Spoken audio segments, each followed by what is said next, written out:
Board Game Geek podcast, where we geek out about board games, the mechanisms behind them, and the people who create them.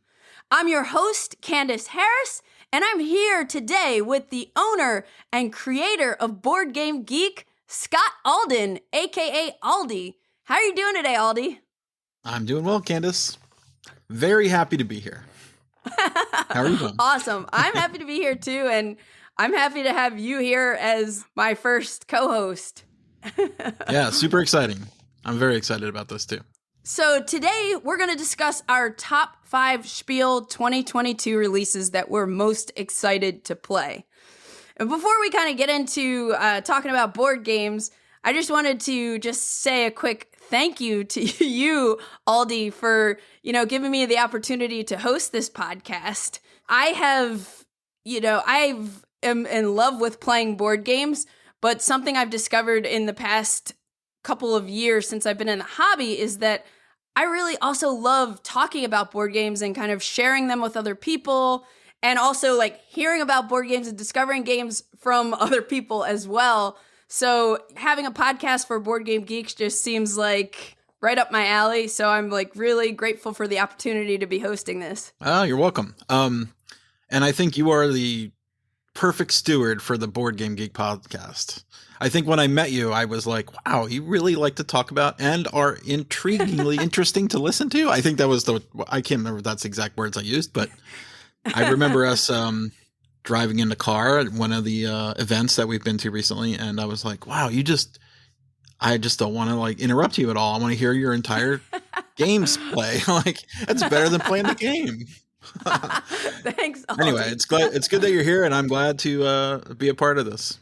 Cool. And yeah, this, if I recall, you mentioned there used to be a Board Game Geek podcast like way back in the day before I was even knew what that is modern true. board games were. It's been a bit of a few years. If anybody was around in, I think it was 2005, if I remember correctly, there was a podcast called Geek Speak, which was it was mostly an interview podcast about cool. It was we interviewed a lot of designers. We didn't really we did I think we did a little bit of talking about what we played, but I don't remember the format exactly. But I do remember we had a thing called the Hook, and each person was asked their favorite games for 1, 2, 3, 4, 5, and 6 player. That was the hook of the podcast. Oh, that's cool. Yeah, well, that was a long time ago. Yeah, you're pretty much a podcast hipster, so you were doing it before it was cool. Us and Adam Curry. I don't know if you remember. Do you remember Adam Curry from MTV? No, I don't. You don't even remember Adam Curry from MTV. He was one of the very first podcasters also. Oh, cool. So we were in a small group of people that we written up in the LA Times as well about podcasting. So that was wow. I have the article in my archive somewhere. But things have changed. Many podcasters have come before us and after us.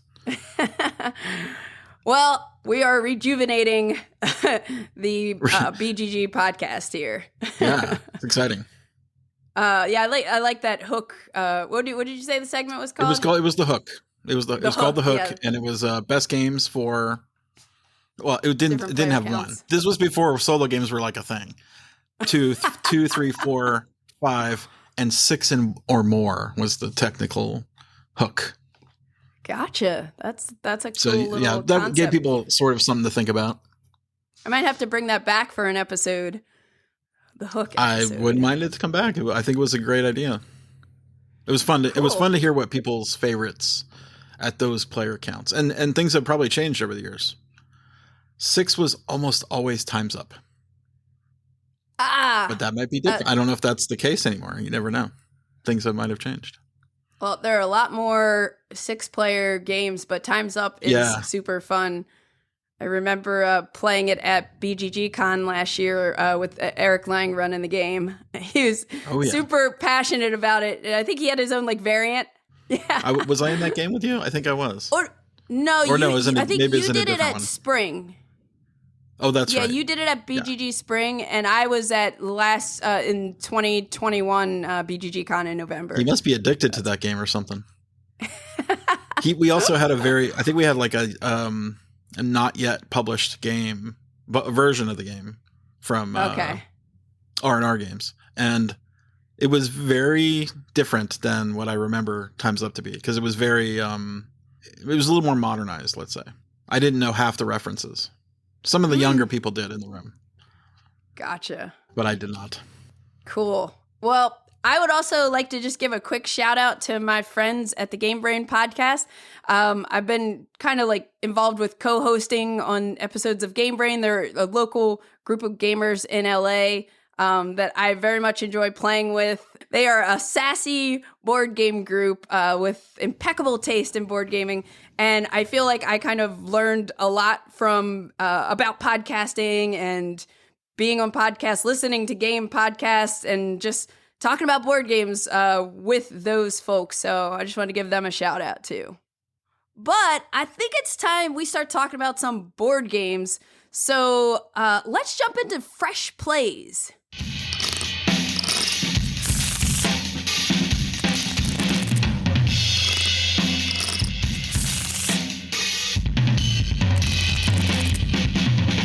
What have you been playing recently, Aldie? So this past weekend, I played a game called Oathsworn.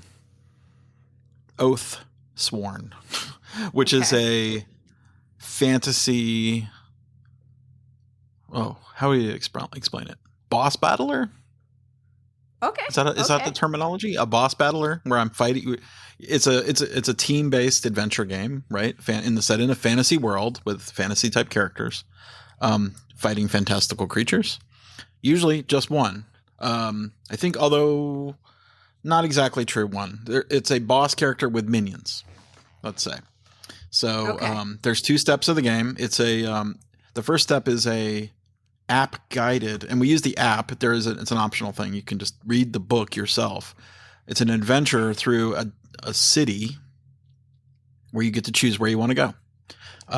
Cool. And different locations will give you choices to make at those locations. And in the end, sometimes you'll just get like a token based on your decisions, right? And I'm not 100% sure, like, if there's a wrong answer for anything, because I don't think there's ever a wrong answer, but it just kind of sort of puts you down a path. There are also fun things like keywords. Like, so you might write the word sparkling jewelry on your player sheets, just so that if you come across that again, it'll say, do you have the keyword sparkling jewelry? Yes. Well, go read this. So it has sort of like this memory of like what you did. There is also some interesting, I don't know if it's interesting, but moral dilemmas. If you decide to kill somebody, which is kind of like, like a person in the game, like a character, not a monster, which was kind of frightening. We didn't do that, but it was an option. Oh, wow. Which is kind of, it was a weird, odd thing. I mean, it was sort of a horrific scenario, and the guy was sort of, I don't know. I don't want to spoil it, but basically it was maybe putting him out of his misery, let's say, if you decided to kill him. Anyway, so you do this adventuring part, and you do track your hours through the day, and if you finish early, you get a reward, like another item or special abilities or things like that. But in the end, you go down into what's called an encounter. So during the encounter, you fight a boss, a very large miniature-based. It's a miniature-based game. And I'm not sure if I only did the Kickstarter full mini version. I'm not sure the whole options of like what the levels of the game were. But like if you bought the all-in, you got 2 giant, huge boxes of, I say minis in quotes because they are not miniature. They're gigantic models. They're at least 6 inches tall and at least 8 to 12 ounces, which is like kind of a lot of plastic for a minis game. Anyway, they are in the box, so you don't really get to see them until you pull them out, and everybody's like ooh and ah, like, wow, that's pretty cool. And then you fight, and there's a mechanic to fighting, and it's a Gloomhaven-esque style game. You have cards to play, and you can do actions, and you get your cards back over time. It's got a little bit of Gloomhaven in it.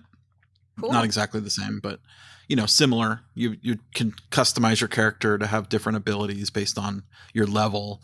And so that was what we played all day. So we started in the morning and we finished in the middle of the night. We got through quite a fair amount of that game. So but I'm looking forward to playing it more. It was definitely a cool, one of the newer campaign games that we've tackled as a group. Campaign games are a little bit hard for us because we like tons of different things, but settling on one game, to kind of to get enough hours into a campaign game where you feel like, oh, I really got a good amount of that done. Like that's a little bit challenging for us, but it was pretty fun. I have to say, I was really impressed with it. Cool. Oathsworn. So it's a cooperative game, right? It is cooperative. And actually, let me find the designers. Jamie Jolly is the lead designer. And Jamie Jolly has designed 5 games, according to BGG. None of which I'm familiar with, but okay. a few games in the past 5 years. So this might be his big breakthrough for sure. Cool. It seems to be getting a lot of notoriety on BGG in a good way. And they had a little bit of a trouble shipping it. I know that was based on the pandemic and supply chain and all that stuff. It's just, as is everybody. But it's finally delivered, and it's pretty fantastic. Yeah, it sounds really cool. I did not know much about it until you just mentioned it. It's one of those things that just sort of comes out of nowhere, right? Because you back it from, I don't remember when it went on Kickstarter, or I forget it was Kickstarter or GameFound, I don't remember which. But how many years ago was that? I mean, I don't remember either. I think I remember it in 2019 at Gen Con. Okay. Like, it's got these very distinctive plastic trees as terrain. Like, it comes with a lot of terrain too that you can make a map. Oh, cool. And the trees are kind of ginormous. they're not minis. They take up a huge amount of space. But if you saw it, you would remember it because the trees are so distinctive. Very cool. Very cool. Oathsworn. How about you? What have you been playing? I have been playing a lot of Lacrimosa. Lacrimosa is a new game that's actually coming out at Spiel 2022 from Devere. And you got a lucky early Yeah, version. I got a preview copy, which I was really excited about because it's a music-related theme, so that kind of excites me. And this one was designed by Gerard Asensi and Farron Renalius. They're the 2 designers of On the Origins of Species, which actually came out in 2019. And I attended Spiel in 2019, and that was one of the games I was actually really excited to get, and I enjoyed. And so it was kind of cool to discover that Lacrimosa is the same designer duo. But the premise is Mozart has died, and his final composition is unfinished. Every player is representing one of Mozart's most generous patrons, and we're kind of being interviewed by his widow, Constance. And you earn victory points in the game from his widow kind of showing appreciation for the different memories you had with Mozart, and also for actually helping to finish Mozart's Requiem. So you play over 5 rounds, and each round represents a different creative stage in Mozart's life. And the hook is everybody has their own deck of these memory cards, which are basically action cards. And over the course of the game, you'll be able to change your deck and kind of make your deck a little bit custom. But you're always going to have 9 cards, always going to have a 9-card deck. And on your turn, you'll have a hand of 4 cards, and you're going to play 2 cards. You're going to put 1 into the top of your player board and 1 into the bottom. And the player boards are these really awesome, dual layered player boards. They kind of fold and look like a book when they're folded. They open up and the cards slide right in, so you can see when they're slid in the top, you could see icons for different actions. And in the bottom, there's icons for resources. So whichever card you put in the top, that's going to dictate what action or actions you're going to take for your turn. And then whatever you put in the bottom is going to generate you resources at the end of the round. So for actions, you have, there's a card market in the game. So it's a really big game board where there's a card market, and then there's a map of Europe, kind of abstract and almost like like the maps in like Orleans or something. And then there's a bottom part of the game board, which looks like composition paper. And it's like movements of the actual Requiem composition that we're trying to see like notes being placed. They're music notes. Yeah. So you can, you only have 5 actions. So like once you get the actions and iconography down, it's kind of a breeze. But you can get new memory cards, from the card market, and the cost is kind of like on the bottom depending on where it's slotted in. And when you get a new memory card, you're going to replace the card that you put in the bottom when you were like taking that action. So you're getting rid of it because, again, your deck is only ever going to have 9 cards, but you're kind of like upgrading that card to something different. And then you can also, in that same card market, take a different action, which will let you get an Opus card. So when you have an Opus card, that's going to allow you to take another action because you'll be like building this tableau of Opus cards where you could either perform or sell your Opus cards. If you perform it, you're going to like essentially rotate it or tap it, and you'll get some money or something. You might need to spend a resource, but it's a way to kind of like get some money, which is ducats in the game. And then, or you could sell it, which usually gives you a juicier benefit, but you have to get rid of the card. So that's the third action. It lets you like, interact with the Opus cards you have in your tableau. Then you have a travel action where there's a wooden figure of Mozart that you can move around this map. And each map has these tiles that let you pretty much spend a resource to get something good or get an endgame scoring tile. So there's a lot of like really cool player interaction in this game. And like part of it is with this map, because it's not every player doesn't have their own pieces moving around a map. We are all controlling Mozart moving places, claiming we had all these memories with him across Europe, Right. So you're sort of piecing together the history and the memory of Mozart. Exactly. That's sort of how it works. Okay. Gotcha. Exactly. We're kind of telling this story of like we had all these memories with Mozart.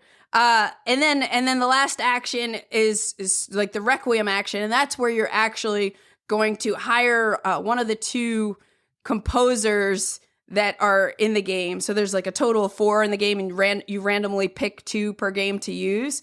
But that really means taking one of these like wooden discs off your board, representing some part of the instrumental composition.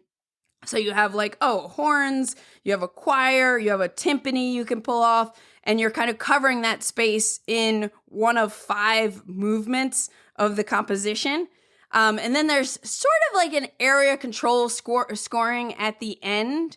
But the idea is you'll get, by choosing certain composers, you get a composer tile, which you'll put on your player board. And some of those are just immediate benefits, and some are actually like ongoing benefits you'll have, which are cool.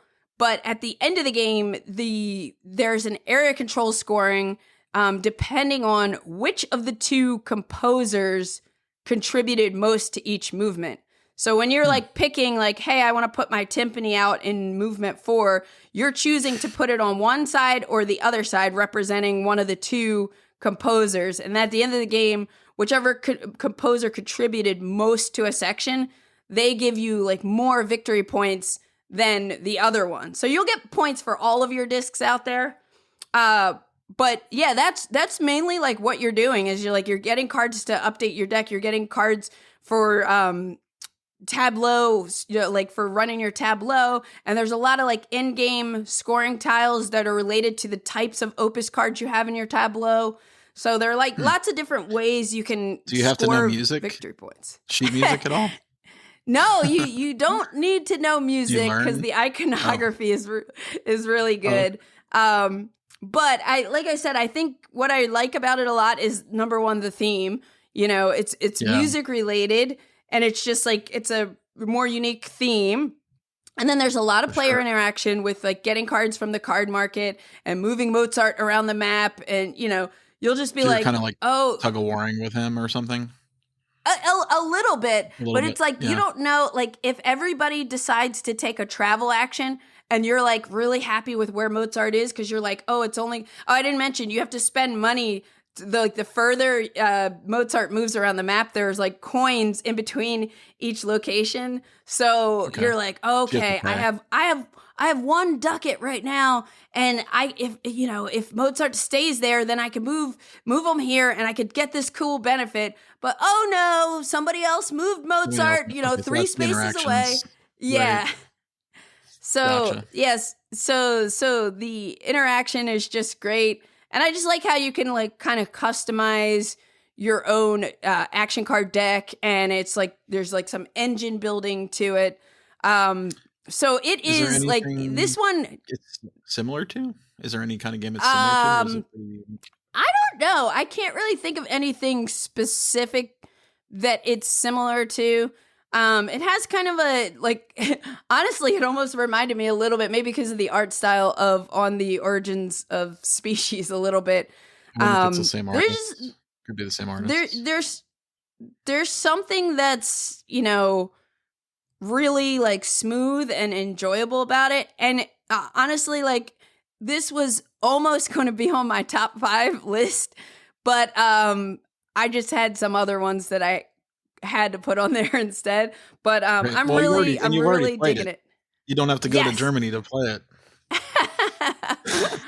Yeah, but I'm really digging that, and that is Lacrimosa. What else have you been playing? My other game that I've been playing is called Bad Company. Bad Company. Not related to the song. Bad Company, or the band. Wasn't that Bad Company a band? Or was that a song? I think it's a band. Yeah. Was it a band and a song? Anyway, I kind of have this memory of a song or a band called Bad Company. So in Bad Company, you are operating a gang of that plan heists. So not violent. It's more of a robbery type gang. Gotcha. I guess is the idea. I mean, it has the kind of things, like you need in a robbery, like gloves and masks, things like that. And also you got to recruit. You got to recruit members to your gang and drive car and avoid the cops. But you're building it's a dice. This is a dice rolling. How do you explain it? It's a space-based mechanism. If you ever played Space-Based, where you roll the dice and then you see what your spaceship. This is roll the dice and activate the gang members you want to activate, which they collect items based on what they do. Some of the gangs do driving, and some of them give you money, and some of them give you good, things to perform the heists. And it's kind of got a lot going on, actually, for a simple dice rolling game where you're just basically rolling dice each turn, because you get to choose which dice. You roll 4 dice, and of the 4, you get to choose. You get 2 pairs of dice, so you break them into 2 pairs. So, like, let's say if I roll like I can make a 6 and an 8, right? So I'll activate the 6 and the 8. Other players can take one of those numbers and activate them. I will get them both. I think that's how it works. Trying to remember exactly how. I'm pretty sure that's it. But so I would potentially get 2 activations, and everybody else would get 1. And so you would get things off your out of turn. So it's sort of one of those games where you're always involved, right? You can do stuff when cool. When you're not your following turn, people, which is fun because you're not just sitting there waiting for someone to take their turn. And then as you're doing activations, you're getting goods, which let you acquire heists or break into safes. Type thing. I guess they're safes, or you're just doing heists, right? And what you get from the heists are loot, and the loot can be gold, diamonds. What are the 4? Art, and nice. I feel like there's one other thing that I'm forgetting. That's also a sort of a not area control, but like whoever has the most diamonds becomes the leader of the gang of diamonds. They get get a special necklace that they can wear. And you put it on one of your heist members, and it's very clever. Like the necklace is a cardboard cutout that you put on your character, and that's cool. He's got like this really cool, diamond necklace kind of thing, and he gets more active. He gets points when you activate him. He's blinged out. They're blinged. Yeah, they get the bling points, and then there one aspect of the game is you have to drive faster than the cops, otherwise you're going to get hit for negative points by the end of the game. So the cop car is always moving. That actually triggers when the end of the game is. So when one of the dice you roll is a cop car die, and that moves the cop a certain number of spaces on this other board, and you have to stay ahead of them. And there's loot to pick up on the car, and they're driving the car, and there's shortcuts. There's kind of a lot to it. It was really surprisingly that's cool. Kind of more game than I thought there would be. And there's powers. Instead of looting for goods, you could get powers, so you get like some abilities and things for your gang. And this is not a long game; it's very quick because you're just rolling. Eventually, it will come to an end because the cop moves far enough, and you're basically trying to get the most points by getting the most loot. I feel like I'm forgetting something. Oh, there is a fun part of the game where you configure your gang on the beginning. You get like a noun and a verb. So you'll have like the sneaky ninjas. I think that's what it is. It's adjective and a noun.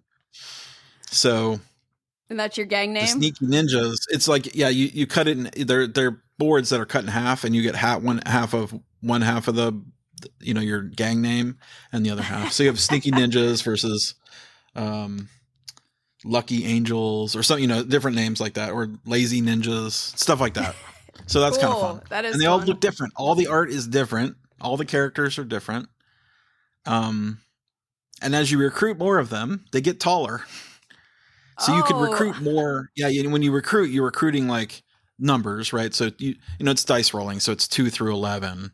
And you put more gang members on your board, and you will increase their how much loot you'll get when you roll them, or how much resources you'll get. So and they get taller because they all have the same. Like, it's kind of interesting how they did it. So wherever you put them, they match into the artwork, and you can make them taller. You just lay the card on top. Very cool. Pretty cool game. It's called Bad Company. I don't know if it ever got an English release. It was only in German, or a German version. It's in English. An English written rule book. I think I'm not 100% sure if it did have a. Yes, it was a Porta Games, which is a Norwegian company, so it's technically not German, but it did come out in Essen. In a European game, obviously. I don't know if it got a US release, but I think there's something coming. There's probably going to be some more stuff at Essen. I'm not sure if there's an expansion or anything, but it could be. Cool. I feel like it could use one, and not like it needed one. It's perfectly fine as it is, but with that kind of fun thing they've designed, it would be cool to have more. And that's awesome. Christian Admundsen Otsby and Elif, I don't think I'm saying the names right, Eilif Svensson and Kenneth Minda, 3 designers. But Christian Otsby is pretty well known. He's done a lot of stuff. He did The Magnificent recently and Automania, Capital Lux. Do you remember those games? Yeah. Oh, I love Capital Lux. He also did that original Escape. Did you ever play Escape Curse of the Temple, where you're rolling the dice? Yes. Where you're like rolling dice and it's real time. Yeah. That game is awesome. Yeah. Cool. And this is pretty great. I feel like it's a little under the radar. Mostly because it did not get a United States, a US release, but hopefully someday. I've never heard of it. Bad Company. Okay. I'll check it out. Bad Company. Yeah. Well, a couple weeks ago, I went to Strategicon, which is my local LA convention here, and I always try to go in with to the virtual flea market and sell more than I buy, and I was actually successful. And this time, I only picked up a few, and most of them were like smaller games. So one of the smallest games that I think exist in my collection I picked up is called Vino Morte. I don't know if you've ever heard about it, but I'm just naturally drawn to anything with a wine theme. So I'm like, I'll give that a try. So Vino Morte is it the wine of death? Pretty much. Oh. When you see how it goes, you'll see why. But it's published by Button Shy Games, which they make these like pocket-sized wallet games, and it's designed by Chris Anderson. But it's a bluffing game that's kind of similar to Skull, or some people know it as Skull and Roses.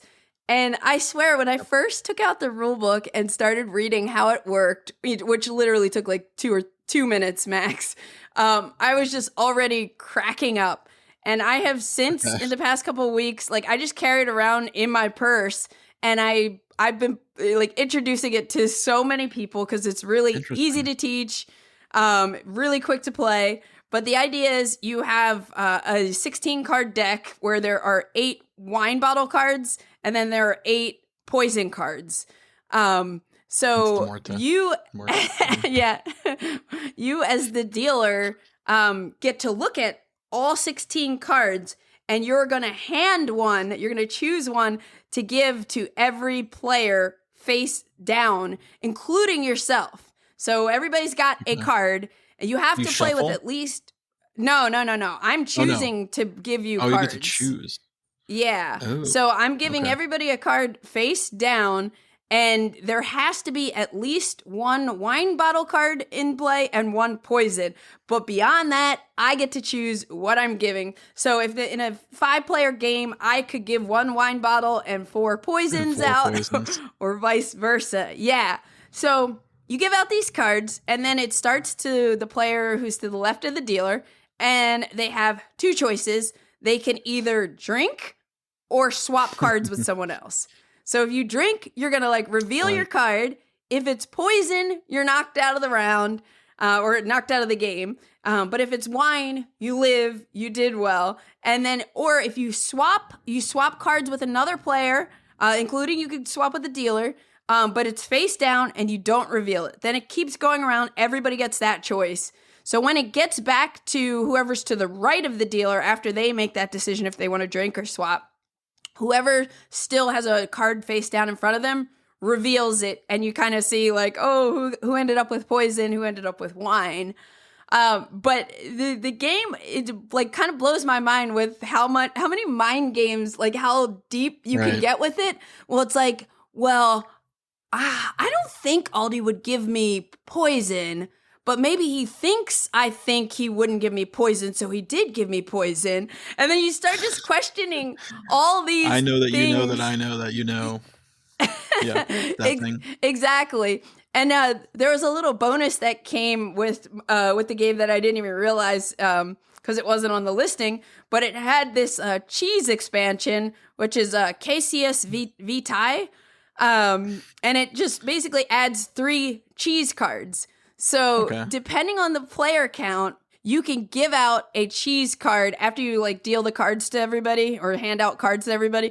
You can give a certain amount of cheese cards out to the players, and that gives everybody who doesn't have a cheese card 1 additional action option on their turn. So they could drink, they can swap cards, or they can steal cheese from someone.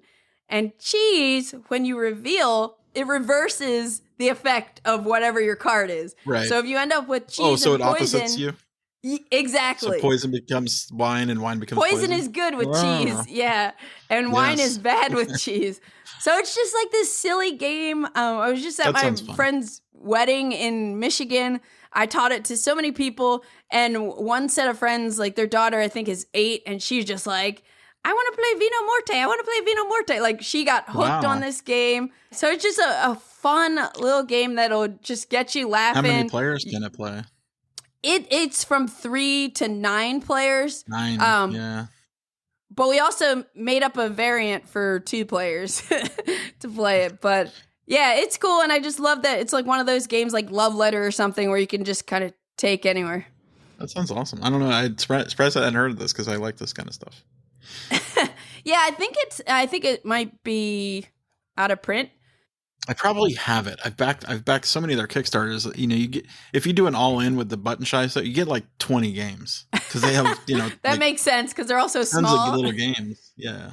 Yep, that's in Vino Morte. Let's jump into our featured topic here, and talk about our top 5 Spiel games that we're excited for. Sounds good.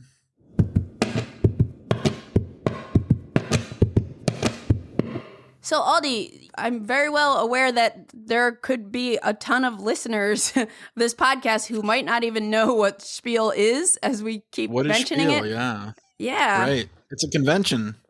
It's actually called Essen. Well, it's not called Essen. Everybody refers to it as Essen because the city it's in is named Essen. It's in Essen, Germany. But for some reason, it had just become synonymous with the word, are you going to Essen? Instead of Spiel, which is hard for Americans to say because it's a shp. The shp sound is not really Spiel.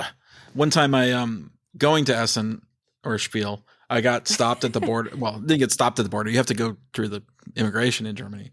And the border agent says, why are you here? And I said, I'm going to Spiel. And he goes, what? I said, I'm going to Spiel in Essen. And he goes, no, you're going to Spiel. And he makes like a fist bump.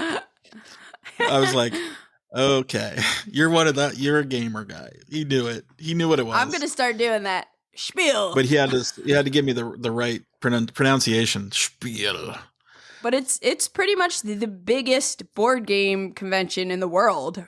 It is the biggest. Right? Yeah, I think it is the biggest board game convention. Several 100,000 people attend. It takes over the city of Essen, Germany. It's in there. It's in the Messe, which is convention center, in the city center. Not in the center of the city, but right close to it. And all people from all over Europe attend it. Fully international. People all over the world really are starting to come to this. They used to be fairly like, oh, Germany, but now it's everywhere. It's an annual. It's been typically a place to release your newest game for the year. Probably a little less mainstream. Like the big publishers are there, but like it is more of a independence type show. Independent publishers coming to show their games. Some companies might just have one game. The bigger ones obviously have more. Maybe between 5 to 10, or maybe even like 20 to 30 new releases just that are debuting there. And so we've been going for the past.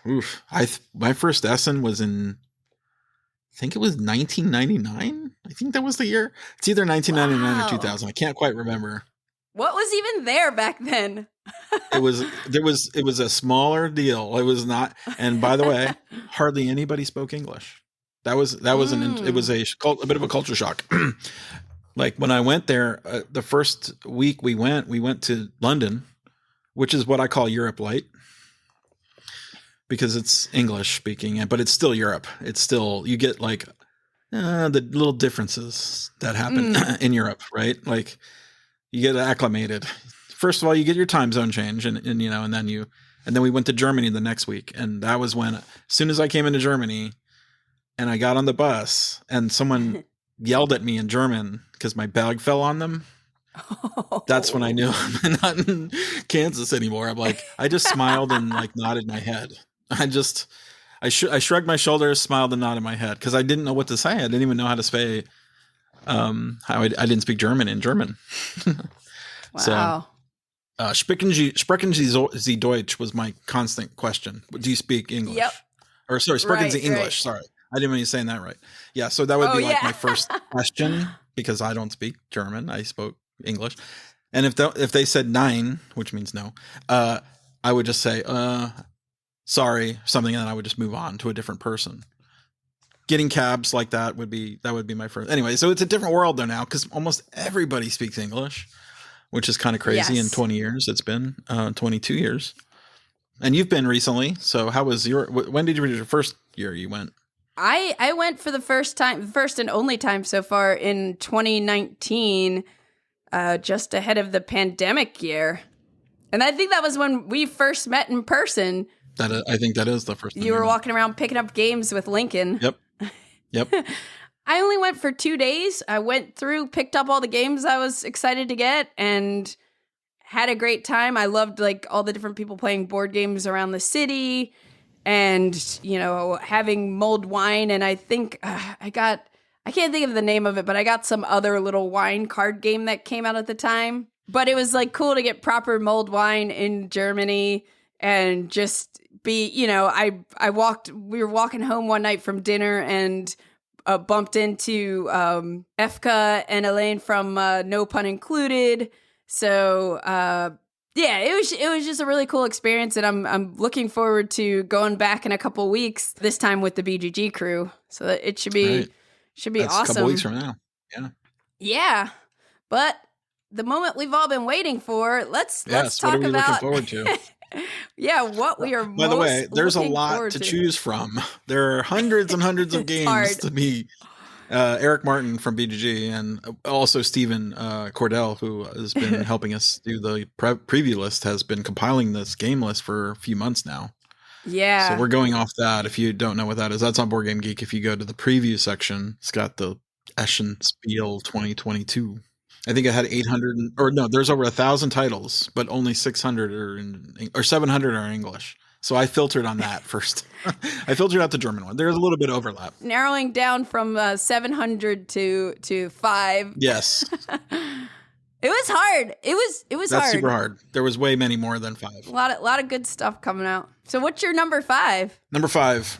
I don't think these are in any specific order. I could, as I caught some that caught my eye really on the higher, well, not even on the higher level. These are just 5 that I'm very interested in, let's say. Number 5 is Rise and Fall. Ooh. By one of my favorite designers who gets way not enough notoriety, I keep saying notoriety, but I mean recognition, let's say. Christophe Bollinger. Do you know that name? I don't know that name. Have you ever played Archipelago or Dungeon Twister or No, I've heard of Archipelago though.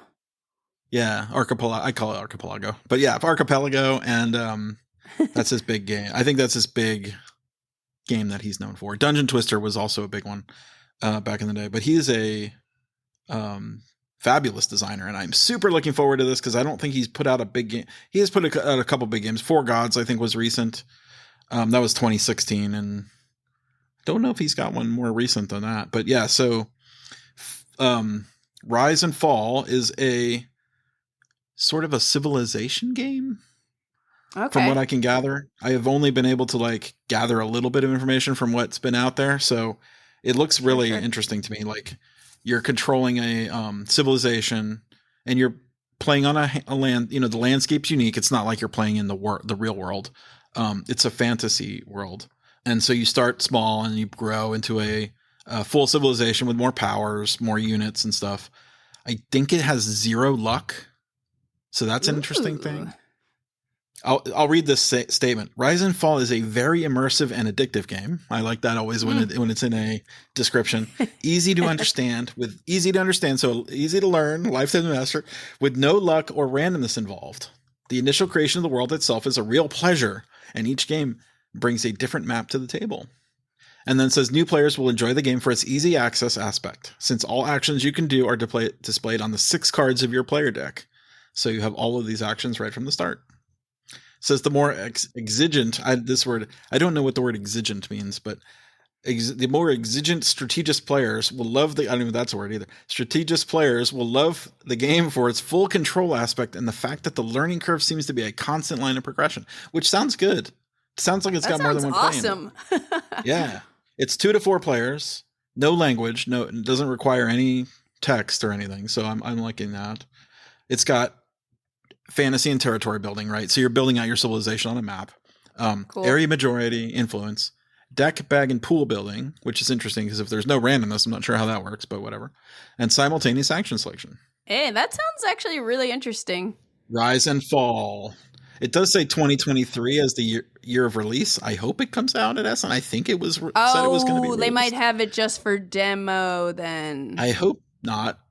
I hope they might change this. BGG is always fluid, right? I thought I saw something that one of the guys, what's his name? The Board Game Co. I call him Sender Radcliffe, but I know it's Alex Radcliffe. But he got a copy, and I'm pretty sure he did a video recently, so that's exciting. So I'm guessing it's going to be there. I'll keep my eyes peeled for that one. Keep an eye out for it for me. By the way, I'm not going to Essen, but Candice is. I'm saying Essen. Spiel. Candice is going to Spiel. I'm not, unfortunately. When you say Spiel, raise your fist. Spiel. My number 5 is War of the Ring, the card game. Sounds good to me. Yeah, I love War of the Ring, and I actually got to play a quick partial like demo game of War of the Ring, the card game at Gen Con. And this is designed by Ian Brody, who's the designer of the Quartermaster General series. Yeah. I never played any of those games, but I think they're like World War I and World War II. Oh, Quartermaster General is fun. You should definitely get that game in if we can. It's pretty good. Yeah. Like, I know he has like a lot of them. This is published by Ares Games, but basically it's a 2 to 4 player game where you split up in teams into 2 teams, one being the Shadow, the other being the Free Peoples, and each player is going to get their own specific, like, different deck of cards. Even if you're in the same team, you have a different deck of cards, and you're going to play cards, you know, representing different characters, armies, items, and events from War of the Ring.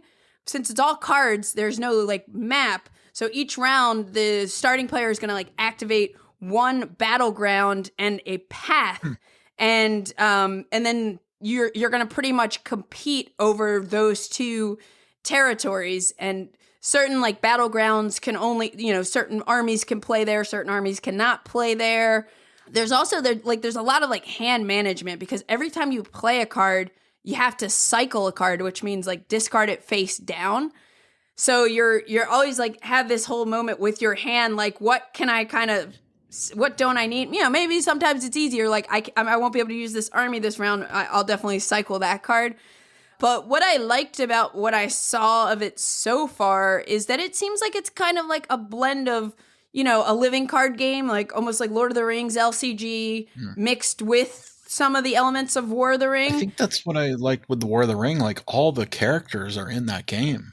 Yeah. And, you know, like every card in that game is sort of thematic of I want to say the movie. It's the book. Right. You know, yeah. I've only seen the movie. Yeah. I've not read the books, but I feel like should read the books, but someday, you never know.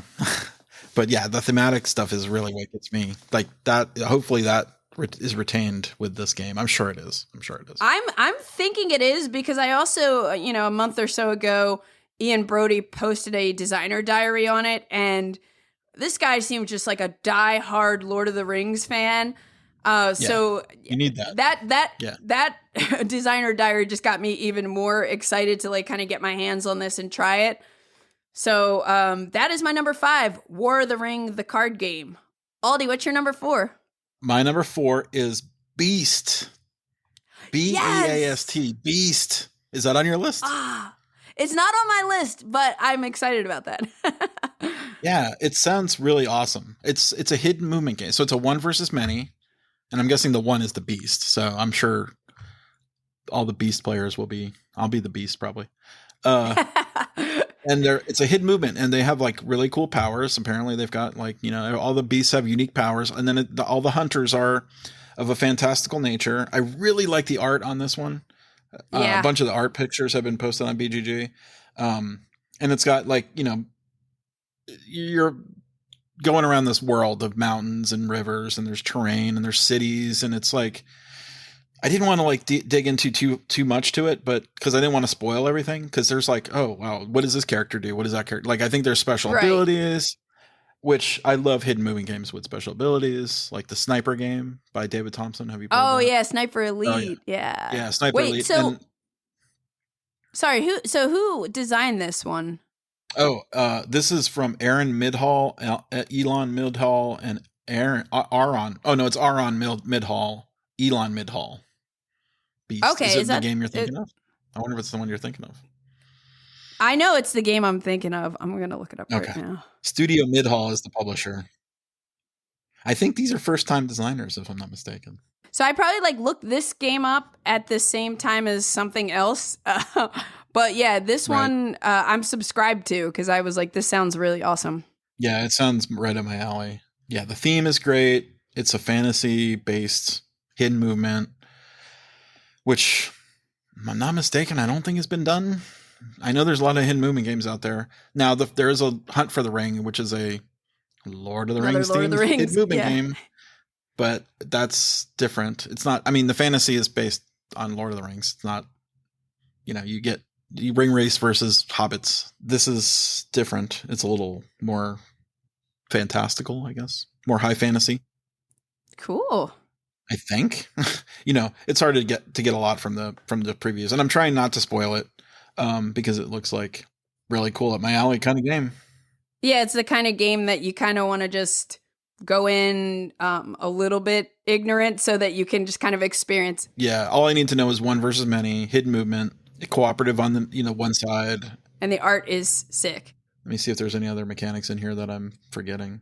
Cool. There's 7 mechanisms listed on this game, by the way, for BGG. Oh, really? Hand management, hidden movement, open drafting, point-to-point movement, secret unit deployment, team-based game, and variable player powers. Those are all my keywords right there. Deduction, fantasy, fighting, horror. Done. Sold. Sold. Take my money. Yep. What's your number 4? So my number 4 is 1880 China. Oh. Is that an 18xx game? It is an 18xx game, and it's designed by Helmut Oli and Leonard Olger, the two guys that designed Russian railroads, and it's published by Lookout Games.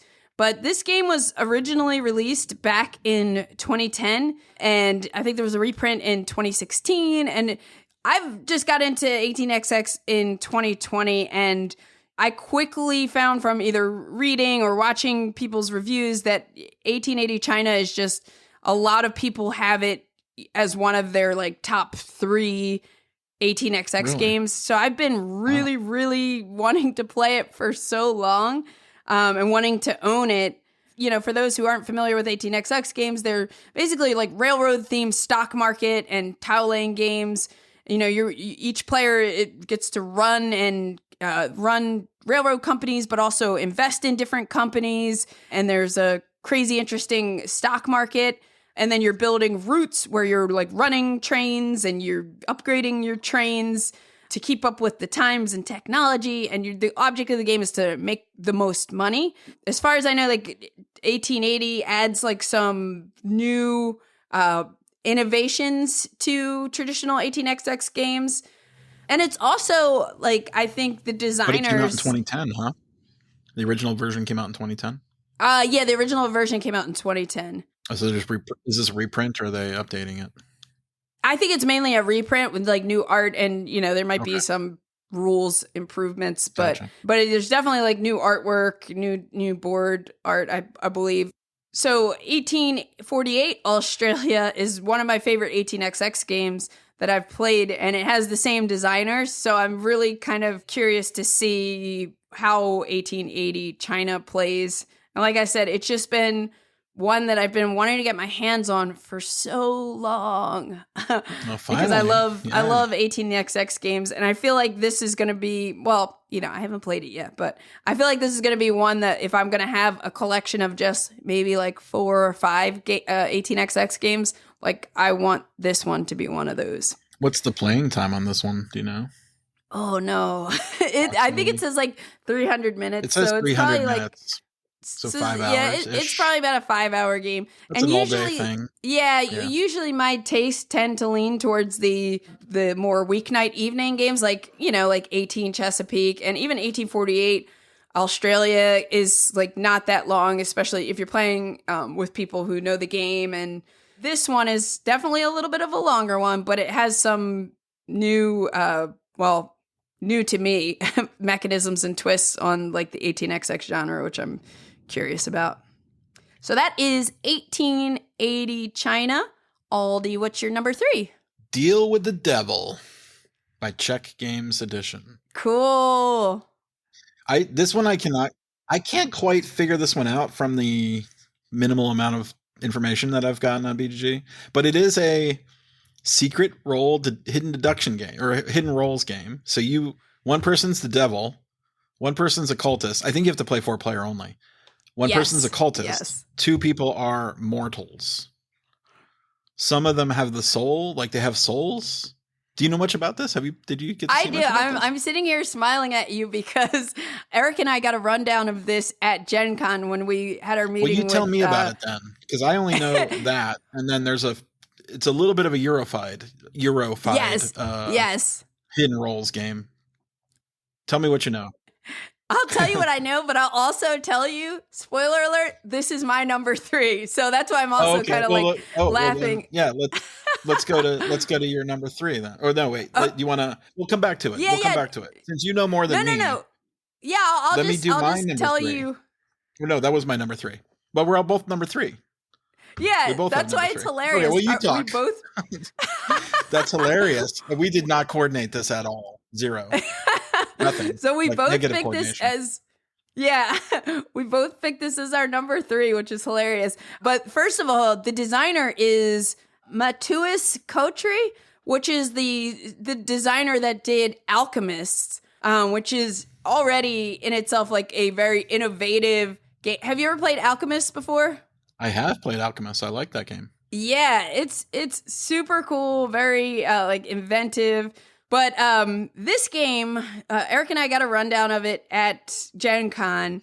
And yes, it has to be played with exactly 4 players, which I don't know that I know another game that has to like have a specific number of players like that. But anyways, you need 4 players for this game. 1 player, as Aldie mentioned, plays as the devil. 1 player plays as a cultist, and then the other 2 are humans.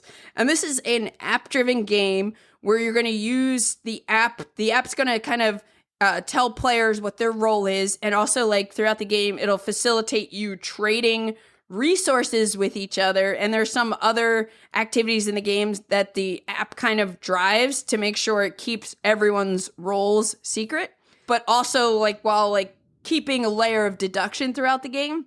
So the game is kind of played the same by all the players, but each player has their own goal. And human players start with like 3 pieces of their souls, and the cultist has 2 pieces of a soul, and then the devil has no souls. He's already sold some of a soul. Exactly. The devil is trying to get souls from people throughout the game, right. And the human players are going to be like kind of tempted to sell pieces of their soul for different things in exchange for money, resources, and whatever their specific goals are.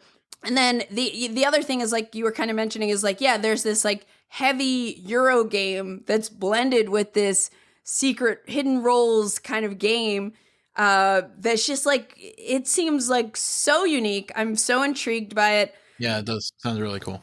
I walked out of our meeting at Gen Con and I was just like, whoa, I cannot wait to try that. I don't know if I'm going to love it or just like it or not like it, but it's so ambitious and it just seems really interesting.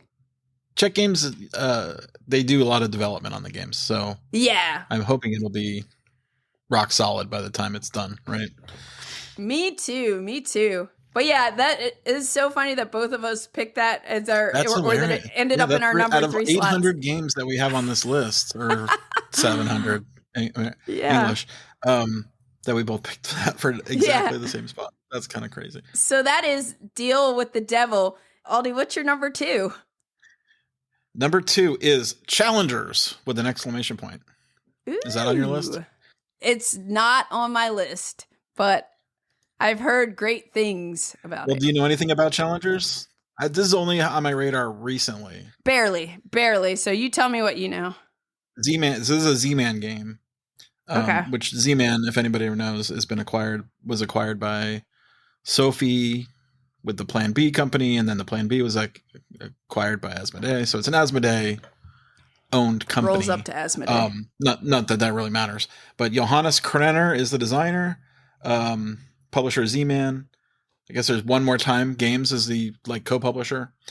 It is a capture the flag and hold it game. And what you do is everybody gets the same cards at the beginning of the game. So we all have 7 cards.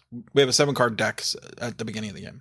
And we get 2 cards to draft from, not draft, but we draw 5 cards and we get to choose 2 of those and put them in our deck.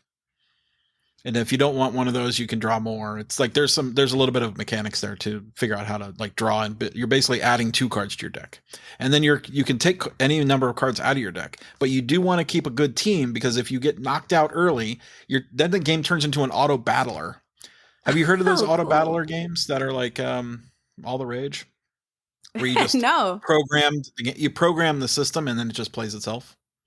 No, called an auto I battler. haven't. Yeah, it's called the auto battler. I mean, it's, you're deciding what goes into your deck, but you don't have really any control over how it comes out. You're just flipping cards over. That doesn't sound fun, but it is fun because you're trying to seed your deck with the right powers and combos that will fire off and be the most effective. And it's a capture the flag game. So let's say you flip over, you're the star player and you flip over a card with a 1 on it. Like that's the power of the card, right? Like it's just a plain old 1. It's called they have these funny names. They're like, it's themed like, there's all kinds of weird things in this game. It's like a grab bag of themes. You'll grab the flag because you're a 1. You're the king of the hill, right? So when I go, I have to beat your 1, or equal it. So of course, every card I'm going to play is going to play. But let's say I play a 2, and I become now the king of the hill. I grab the flag. It's back on me. Then you have to play cards, flip over until you get to beat my 2. Then you take the flag, and then I got to beat your 2. Let's say I get 3. Then you try to beat me, and you can't beat the 3. Well, let's say you advance the game a little bit. You can't beat my 3. So I'm the king of the hill. I win a trophy for that round. I think there's 7 rounds in a game. We play 7 rounds. Everybody plays against each other. So this is up to 8-player game. Wow. It's 1 to 8 players. I don't know how the solo game works, but everybody plays each other once or twice. And then whoever the top 2 players are, and then in between each round, you're going to draft more cards and modify your deck. Now, remember, your deck the way it comes out is not in your control. You just flip cards over until you're just auto battling. And it sounds not great. That doesn't sound fun, but it is really fun. I've observed this being played recently. Spoiler alert, game night. It's been on game night. And that is super intriguing to me because all I have to do is try to, I'm trying to build my deck instead of sitting there playing my cards and deciding what I want to play. But then there's a couple cards that give you decisions like draw 3 cards, pick 1 and put it on top, the other 2 on the bottom. There's some deck manipulation powers. Some powers play off other powers. Then you've got a bench. Like when you get knocked out, you go in the bench. If your bench fills up, you lose. If you run out of seats for your bench. So you don't want your deck too big. Gotcha. Because if you overfill your bench, and all the people of the same type sit on the bench. So if I have 3 of the same card, they all sit on one bench spot. So there's strategy there. So I think there's deeper strategy than what appears to be at the first. And it's just called Challengers with an exclamation point. Cool. Yeah, I know Eric really was digging that one. There's 75 characters with 40 effects. There's 6 themes in the game. So like movie monster or like movies is a theme, like Hollywood. And then there's clowns, I think or circus was another theme. So there's little themes of and there's animals and dinosaurs and stuff like that. It's really cool. Check that one out. Challengers. Maybe there'll be a tournament at BGG someday. It seems like it could be a tournament game. And if you get the most points, you don't automatically win. You and the next player with the next point, so it's not like a runaway leader thing, because if a person gets all the most points, they just make it to the finals. And then if you're in second place, the leader and the second runner up head to head to see who wins the game completely, which is kind of a cool idea too. Because they're if someone just runs away with it, that's not great. So you have this final showdown match where you can tune your deck. You can add, you add your final cards or I think you can trim your deck. I'm not sure if you add final cards in that last round, but cool game. Cool. Sounds neat. Challengers. Looking forward to it. Well, my number 2 is, you brought up David Thompson a little bit ago. So I'll jump in and say my number 2 is Undaunted Stalingrad. Yeah. This is the newest in the Undaunted series by David Thompson and Trevor Benjamin from Osprey Games. And it basically takes the existing Undaunted series and adds this new branching narrative campaign to it where, everything is very player driven. So every casualty you suffer in battle is going to weaken your forces for the entire campaign. But alternatively or conversely, anything, as you use units more and more, they're going to get promoted and get access to new actions and everything. Then if you blow up buildings, which are printed on the tiles, you're going to then put a new tile out. So you're not putting like stickers on your board or anything. It's completely like replayable as a campaign. I was going to say, wonder if there was going to be stickers in the game. Yeah, no stickers. So you would just put a new tile out that represents, now that building is blown up. And for anyone who's not familiar with the Undaunted series, it's a 2-player game where you're commanding different platoons in World War II, and you're doing it via deck building. So it's each standalone Undaunted game has multiple scenarios, and each scenario you'll build like this modular map, and it'll have specific goals for each side, and you play cards that are going to kind of command your forces on the map. And each card represents the different units you have, and they're like, maybe 2 to 4 actions they can take. And then you can kind of reinforce and build your deck with more units to give your chances of playing certain units more if you have more of those cards in your deck. It's really cool. I really love the series. I think it's one of those games that's kind of a crossover where, whether you're a war gamer or not, it's a really great game, especially if you like deck building. Yeah, it's a very good strategy game. Lots of fun. Yeah, it's accessible. It's well done in terms of the rules and how easy it is to kind of understand how to play it, but it's also just so tense. Like when you're playing against someone, I feel like I'm just sweating inside as every time I play that game. So That was a sign of a good game, right? Yeah. So I'm just loving how this series is kind of evolving. I'm really excited about what, Undaunted Stalingrad kind of adds to the whole series. I'm not really familiar with World War II that well, but I know Stalingrad was, many movies have been based in that city. Yes, and it's a big battle city for sure. Yeah, and I think if I recall, because I kind of got a rundown of this one at Gen Con also, unlike the other Undaunted games, there's like kind of one map setup. Like you set up Stalingrad. But again, like depending on what you're doing in the game, that's when things are going to kind of evolve with the map. Got it. So that's my number 2, Undaunted Stalingrad. So it's time. It's time. Even though you didn't put yours in a ranked order. I didn't even put these in ranking order, but this is my number 1 out of the list. It's called Findorff. Findorff. Okay. Findorff. There's 3 Fs in that, but it's a 2F Spiele game. 2F Spiele is the design company or the publishing company of Friedem and Friese, who has done Power Grid. Findorff is a district. This is one of the districts in Bremen, his hometown. And it's named after Jürgen Christian Findorff, who was responsible for draining and surveying the bog in the north of Bremen and extracting the peat for populating the bog with residents. I guess he let people he drained the swamps, extracted the peat, which was fuel, and helped create residents or villages to form the city of Bremen. So that's the historical nature of it. Now, it is a Euro game. Oh, cool. Where you are basically, it's an economic engine builder. So, and the resource is peat, which is like a power grid thing. I think was peat and power grid. I can't remember. Maybe. I feel like peat was in Fields of Arl that Uwe Rosenberg. It is in Fields of Arl. I'm trying to remember if it was a power grid good though. Maybe. I don't remember either. I don't remember. Well, you burn it for energy, and so it's you're basically rebuilding the city or building up the city, and it's got an interesting. This is the thing I like about this. It says, "Do you raise the chair pipes factory or the slaughterhouse to gain a lot of dollars, talers, the money, or smaller structures like schools, the beer hall, or the peat skipper shelter?"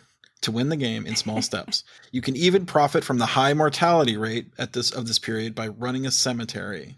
I'm not exactly sure of the mechanism of the game. I can sort of intuit that from the mechanics, but let's see. Hand management, income, market. It's got a solo game, variable setup. Now Lincoln played this and he said he really liked it. He got to play it he went to visit Henning, which is a employee of 2F Spiele, and got to play it early copy. Cool. So I'm very excited for this game. And Friedman Friese games are always fun. Like, I've never hit a dud with him. He's rock solid. And Friedman Findorff. And if you know art, the artists of this is Mora. I don't know if you know Mora, but this is very un-Mora-esque art. Mora has this normal style, but this is definitely a different style for Mora.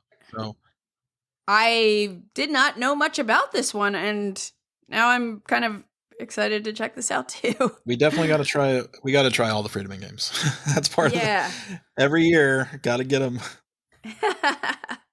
All right. Well, my number one. Yes. My number one might not be a surprise, but it is Great Western Trail, Argentina. Gotcha.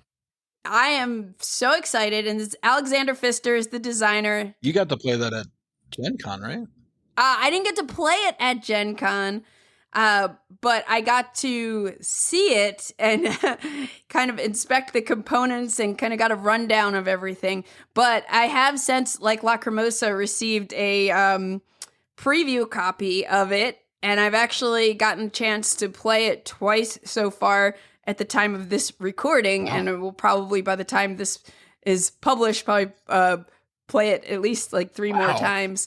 You're really into it. Oh yeah. So like Great Western Trail was like, you know, the first heavy game I think that I ever played, and I just kind of fell in love with it. I was awful. Like my very first game, I had no idea what I was doing. Apparently I had a bad teacher also, which didn't help. But at the time I was only playing games like, at the time I was only playing games like Splendor and King of Tokyo. And I just showed up at a meetup and they were like, oh, we're going to play Great Western Trail. And I was like, I think I've seen this. Sure, I'll play, you know? And it just like went completely over my head. But when I went home that night, I immediately ordered it. I came back and told Matt, I was like so excited. My brain was just like tingling in ways that had never tingled before. You got the tingles. Yeah, that's always a good sign. And I was just like, I want to figure this out. So then later down the line, I started hosting like kind of a game meetup, and we would play Great Western Trail every week for like probably at least 2 or 3 months. And we would a couple of us would just try to like see how fast we could play it too. Like we would get there like 4:30 in the afternoon or so, and just see if we could play it before other people showed up at 6. On speed. Yep. Take your turns quickly. But anyway, so I was like very, very excited about Argentina. You know, that's like one of those things that was like, no matter how it turned out, it was going to be an insta-buy for me. But after hearing about it at Gen Con, I was like, oh, like this actually sounds really cool. And then now after playing it 2 times, I'm just like, I think it's great. I think they completely nailed it in terms of having a similar feel to the original game, but also being different and like creating these new strategic options and like different challenges. So you still have the Rondell game board, but it's actually the game board is kind of like mirrored. So the train goes the opposite way than the base game, and the Rondell kind of goes the opposite way. So it kind of will mess with your head for a split second. Well, that'll make you know that you're playing the other game. Yeah, but you're still like, you know, deck building with cattle cards, and you're making deliveries, but the whole delivery system is different. So now instead of like dropping off deliveries at different railroad stations and trying to like get your train to go far so that you don't have to like lose money to deliver further, you are delivering to these ships. So you have like, I forget how many tiles, like maybe 10 or 12 ship tiles that are laid out. And each ship tile has a loading value that you're trying to like, you know, deliver better cattle cards so that you can hit these higher ships to load one of your discs on, and you're, you know, still removing your discs from your player board to unlock a bunch of cool abilities and all that good stuff. But what happens is, as you fill up the job market by placing workers on that job market, you know, as people make deliveries, and there's that little like end game timer disc kind of thing that keeps sliding down as you fill up each row with workers. Now there are points along that job market track that will say, hey, certain ships are taking off and they're going to these city boards. There are 3 different city boards which are double-sided, and these city boards will then take whichever player's discs are on the boats, they get dropped off, and there are 2 different areas called keys on each city that you can that your disc will drop to depending on which ship it was on.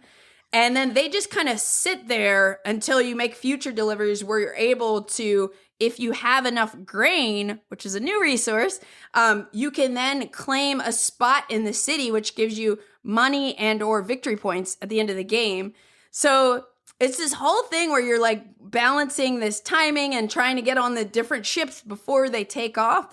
There's a new type of worker called farmers. So instead of just having the 3 workers, now you have a 4th worker called farmers.